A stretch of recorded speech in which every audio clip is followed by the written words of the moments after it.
Good morning po sa inyong lahat. Pakibati o mga katabi natin ng good morning. Sabihin niyo po sa katabi ninyo, be good. Be good. Alam ko na isa yan sa mga pinakamahirap ding sabihing salita. Hindi lang yung thank you o sorry. Isa sa mga pinakamahirap sabihin sa iba, yung alam mo magpakabait ka. Mahirap sabihin yan, lalo na kung kilala kang hindi mabait. Mahirap po sabihin yon, no? Ang hirap magtuwid. Tanggapin natin ang katotohanan. Mahirap magtama ng ibang tao. Kahit sabihin pa nila na ikaw, ang lakas-lakas mong magtama ng mali ng iba. Ang tapang-tapang mong magtama ng mali ng iba. Pero sa totoong buhay, kahit na nasasabi mo yan, sa isang banda ng puso at isipan mo, para bang nahihiya kang sabihin yon. Dahil alam mo sa sarili mo na may ginagawa ka ring mali, na may ginagawa kang hindi maganda. Kaya napakahirap din talagang magtama ng iba. Kaya nga, minsan hinahayaan mo na lang eh. Hindi lang yan nangyayari sa labas ng bahay, kahit sa loob ng bahay. Kahit alam mong mali ang ginagawa ng kapatid mo, mali ang ginagawa ng asawa mo, mali ang ginagawa ng anak mo, pero bakit hindi mo masabi-sabi? Kasi nga, may utang ka pa sa kanya. Kasi nga, binibigyan ka niya. Kasi nga, siya ang may sagot. At mga kapatid, ngayong unang araw ng bagong buwan na ito, isang napakahalagang santo ang ipinagdiriwang din natin, si Saint Alfonso de Liguori. Siya po ay isang abogado. Bago siya naging pari rin, o bukod sa pagiging pari, siya ay abogado. At nakilala siya sa kanyang pagiging matuwid, pagiging matatag, pagiging matapat pagdating sa aral ng moral.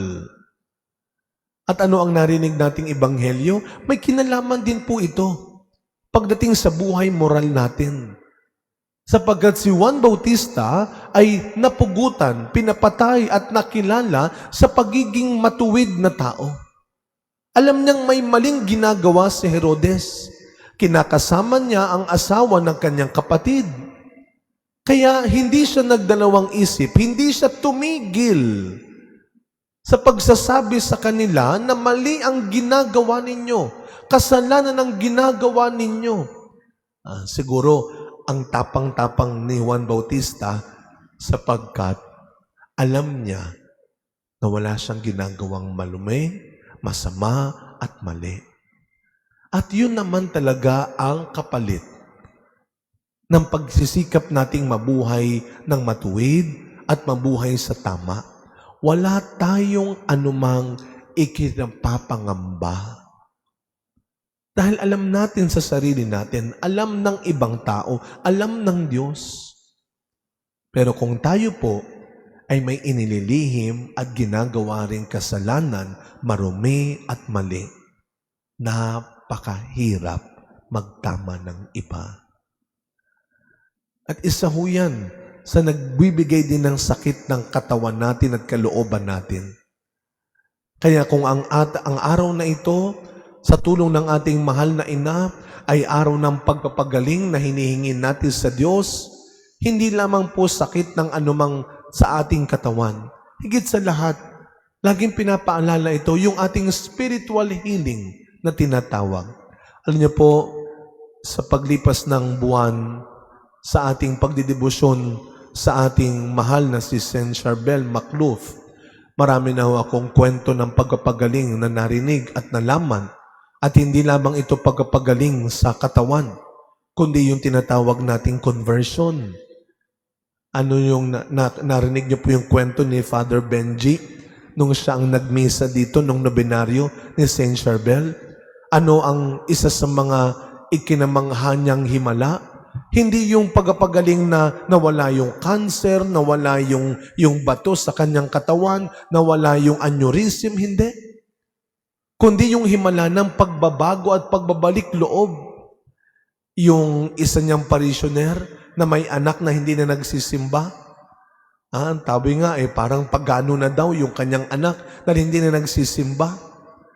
At nung kami ay dumalaw doon, kasama si Saint Charbel sa parokya nila, yung nanay na nakapila pa lamang, hindi pa siya nakakarating makahawak sa relik ni Saint Charbel. Ang dinadasal niya ay sana magsimba ulit ang kanyang anak. Sana'y magbalik loob ang kanyang anak. Nasa pila pa lamang siya, nag-text na yung kanyang anak. Nay, baka hanapin mo ko, nasa baklaran ako. Nagsisimba. Ito yung isa sa mga patunay lamang na ang Diyos ay ang Diyos ng pagkapagaling, hindi lamang ng sakit ng ating katawan, higit sa lahat, sakit ng ating kalooban, isipan at kaluluwa. At ano ang sumisira dito? Ang mga immoral na bagay. Kaya sa pagkapatuloy ng misa natin, mga kapatid, ipagdasal po natin sa tulong ng ating mahal na ina na sana habang tayo ay nabubuhay, huwag natin ipagdalawang isip ang maitama ng ibang tao para sa ikabubuti natin. Hindi porket mas bata sa atin, mas maliit sa atin, mas mahina sa atin. Hindi porket hindi natin kauri, kasama, katulad, ay hindi natin papakinggan kung tama at mabuti naman ang kanilang sinasabi. Hindi lang tungkol sa atin, kundi para sa atin.